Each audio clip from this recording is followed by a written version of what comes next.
Welcome to Nasdaq TradeTalks. I'm Jill Malandrino, global markets reporter at Nasdaq. Joining me at the market site desk, we have Michael Normyle, U.S. economist at Nasdaq, as well as Chris Dearborn and Max Cabasso, managing directors on Nasdaq's Market Intelligence Desk. They join us for instant reaction to the Fed's decision to not cut rates. Not much of a surprise there, and the market reacted expectedly so. It's great to have you guys with us. Welcome back to Trade Talks. And Michael, give us a high-level overview of what did or did not take place this time around. Yeah, so not much change this time around, and the market seemed to like that. There was a little concern that maybe the Fed would dial it back to just 2 rate cuts this year. They kept it with 3. Beyond that, though, not a big change. They took 1 rate cut out of next year and the year after that, too. So, slight dialing back of the rate cuts that they're looking for, but not until 2025, so it seems like markets were less concerned about that, having a bit of a positive reaction initially, that we didn't get reduced to 50 basis points in cuts to start this year. But other than that, a little bit shifting of the numbers with higher growth and slightly higher expectations for core PCE this year as well. Right. Well, I mean, Max, do you believe it? I don't know. Three rate cuts this year might be. I mean, it could potentially be a stretch. What do you want? More rate cuts or the economy continuing to fire on all cylinders? Yeah, I mean that's what's kind of confusing to me. If they took out moderation of jobs, job cuts, so that's bullish there. Growth is projected higher, but core inflation expectations ticked up slightly. To me, I know they're saying they're sufficiently restrictive, but to cut 75 in the face of that, as the last mile, as always talked about, the last mile of inflation, getting it down to that 2% target. If we start to moderate, we're not seeing that same rate of inflation or deflation, coming back in. I'm a little less, I'm hesitant to go forward with the 3 cuts versus potentially something like 2. Again, in that backdrop, if we saw job cuts and if that was starting to really moderate, 3 cuts might make sense. But now we're basically soft landing is base case, no landing is almost base case at this point. With the way the economy's going, what's the impetus to then cut 3 times versus 2? We started off expecting 6 this year, and then it was 4. Obviously the Fed has kind of been more consistent with that, but the market was expecting a lot more. I wouldn't be surprised if it went down to 2. Do you think we get 3 rate cuts, or what has to happen to get 3 rate cuts? I don't know. Look, you have a strong economy, right? You got a faster economy, really. You've got strong unemployment, and you got stickier inflation than expected. It's never going to be a straight road. To me, that sounds dovish. Yeah. Right. I mean, so do you get 3? You have to, because you're projecting it, right? You're looking at what, 4.6% by the end of this year, 3.9% by the end of 25. And you look at core PCA to the policy rate, it's definitely restrictive right now. We just mentioned that before. I think so. You have to have things change. Unemployment rate was the highest in 2 years, right? 3.9%. If that ticks above 4%, right now you look at the dual mandate. Where do they need to be right there? I'm confused, but the market's not, because the market basically was a nothing burger here. It's been a nothing burger all month for the most part. And what you're looking at here is the small caps and the micro caps are selling off for the month, or at the beginning of the month and through February, they're much stronger. So that divergence has happened again between the S&P 500 and the Russell and the micro cap. So when you have that happen, where's the money going? You are seeing some money going into alternatives, right? And you have a chart on that for a couple of minutes, but really things are plowing to anything AI right now. And that scares me, because the rest of the market is lagging again. You've got rising oil on the macro events and things like that. So other sectors have other items. Retail sales again. Yeah, but I mean, there's so many moving there parts. is a lot, and it feels like the past couple of weeks the market is trying to figure out, what direction are we going. And I also want to point out, there's been a lot of media coverage on potential politicization of the Fed as well. So you also have to throw in the national election. Is that going to influence? We hope it doesn't. I don't think it does, but that narrative is going to be thrown in there. If Powell survived Trump in the last presidency, he can survive this as well. He's done a very good job and learned a lot over the last 8 years that he will not make it into a political atmosphere. He's going to, it's 70% chance of a cut in June. Whether it happens in June or July, that first quarter basis point is going to happen, and they're going to sit and wait, right? And then they're not, whether they cut in June, they're going to wait in July, which means they wait through August, right? Because you have Jackson Hole, then you come into the next meeting, and then we're right into the middle of all the mudslinging.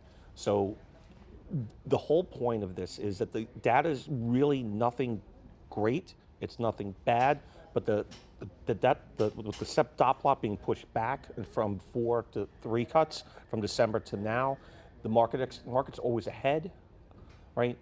And what you're looking at here is when they're going to deliver. The question that's going on right now during the press conference may give us a couple of more nuggets down the road, but I really don't think it's going to change. The market's going to be stock driven. Yields are still pretty much where they were. They pulled back a little bit on this news, but they rallied the 10-year rallied 20 basis points, over the last week and a half anyway. So I'm not sold, but I think 3 happens. Well, let's take a look at the charts for a moment here, because of course the next thing to be focused, the bond market, it's going to be focusing on, any discussions regarding the Fed's reduction of the balance sheet, in other words, tightening. How is the bond market responding to the narrative in the market? Yeah, so we'll take a look here at TLT, 20-year bond ETF.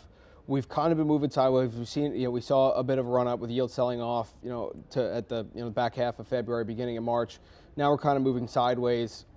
Again, looks like there's more downside here. We're getting lower highs. To me, that points to higher yields. If we kind of break through this 92 level. Now again, that's kind of going in the face of what's happening, today after the Fed basically saying they're still expecting to cut 75 basis points. So we're tightening up the range. Again, we're seeing lower highs here, which again points to me that we might see rates start to pick up again. And again, if my whole question has been if inflation picks back up or if it's stickier and we really can't get it down, you kind of want to be short the dollar, you want to be short stocks and short bonds as well, and kind of go into long commodities, which we'll get to in a second. So again, this is short term. There's the appetite for risk though is there. SPY saw massive inflows over the last 2 weeks. I think it was the highest. Did we just hit all-time highs? Yeah, in the Nasdaq 100 all-time highs. this week? S&P 500 have massive inflows. I think it was the highest inflows to ETFs in the past 25 years, outside of December when we always see those flows. So again, there's money being put to work here. So there is an appetite for risk. Just seems like we're not pricing in potential downsides here. And again, which kind of leads to my question of why is the Fed going to cut 3 times if everything is performing the way it is? We basically loosen financial conditions. Again, that takes into account the equity market, but I think the risk here is downside in bonds and yield started to pick up. Again, as a kind of potential rotation into some commodities and energy for sure. Right. We'll take a look at that in a moment. But to Chris's point earlier, we're seeing money being put to work in alternative spaces such as digital assets. Let's bring up Bitcoin here for a moment. But and we've been covering this on the show. It's not even just alternative assets as it relates to digital assets, private credit, private equity, private investment, especially with companies staying private for longer. Private credit's been a big theme this year, to the point where we're asking, is it potentially getting overcrowded because there are alternative forms of raising capital? And investors, the demand is there, right? They're staying private for longer. That's another area to look at, but let's focus on Bitcoin for now. It depends your holding period and how you digest this chart. That's for sure. Look, we obviously had a huge run up. We had massive inflows into the ETFs. RSI got up almost into the 90s. It was well up to the 80s. So we were overbought, saw a bit of a pullback, was really looking at this kind of 60,000 level. Now, obviously, we're rallying. Bitcoin's rallying, along with the market. After the kind of Fed. It's kind of a which way do you look at it? Again, long term versus short term. Short term, it's kind of been a proxy to the Qs and the NDX. As the Qs have gone higher, so have Bitcoin. Long term, though, if you're looking at it as an inflation hedge, that's why it kind of depends again on your well, do you think it has anything to do with AI and NVIDIA kind of the market following what NVIDIA is doing? And of course, for Bitcoin and all the mining that's associated with it, I'm wondering if that's part of the story because of the close relationship it has with chips like that. Potentially. I mean, it's just, again, digital kind of moving into AI and kind of out of kind of the real world here. But obviously we have the halving coming up in less than a month for Bitcoin, make it even more difficult. I'm interested. The talk a lot around Bitcoin is the energy and how much it uses and how much they have to use to basically mine all the Bitcoin. Same goes for AI, so that story kind of goes hand in hand. I think it's the AI rally. Anything that touches it, anything digital, it seems to be getting picked up and rallying here. So, I think there's another leg here. I wonder if the story with XLE, we could take a look at that chart as well, in order to power these data warehouses, in order to power these new chips, in order to power EV, right? We know that story. It's not necessarily lack of customer demand. It's being able, is there enough power to create this infrastructure to support the energy that's needed, which is why we've seen a pullback on manufacturing and some of the supply chain issues that have been there. And now we're rethinking this moment, right? We might need to stick with traditional oil to power some of these things and keep the power grid. Yeah, for sure. The demand is going to be there. Chris and I were talking about it, potential downside, with some of the Chinese manufacturing. That's obviously a massive amount of demand there. But, they were just talking about it the other day at the NVIDIA event, and just, conduct semis in general and data centers, how much energy they're going to have to use. There was, I forget where I read the report, somebody actually opening up a power plant essentially next to the data center to help provide some of that energy because it's so energy, it takes so much to run them, and that's not going anywhere. Obviously, the story this year has been NVIDIA and AI and data centers essentially, and basically the growth is, and everybody's getting involved. You see the number of companies they're talking about that they've partnered with or that are going to be customers, to get these chips. That demand's not going anywhere. And how are you going to power it? Again, we'd love to get to renewable energy everywhere. Whether that's nuclear, great, or solar, but there's a ton of demand for it. And now you're seeing it at XLE here. Energy's really starting to break out. Basically haven't been here in a few years. We kind of topped out multiple times here, just above 90, in XLE. We finally got that breakout. So now we're kind of looking at this, just over 90 level, 91, which were the previous highs in late 2023. But again, we finally got that breakout. It failed, multiple times. So, essentially long energy for those reasons. There's going to be a ton of demand for it, and we're seeing it pick up. So something I'd like to be long. It's just so interesting, Chris, and you see how these narratives for the market are derived off of one theme, right? Like AI, EV, push to renewables, and it was funny, Max had reminded me how they're moving the power sources closer to the data warehouses. Kind of, if you want to talk history with the exchanges here, remember you have the wires closest Co-location. Right, so. Co-location, it's the same thing. Right. When you look at the whole item, it scares me, since we've been in the market for so long, some of us, when you have a single theme that drives the marketplace, it sets the table for failure, whether it's in the immediate or not.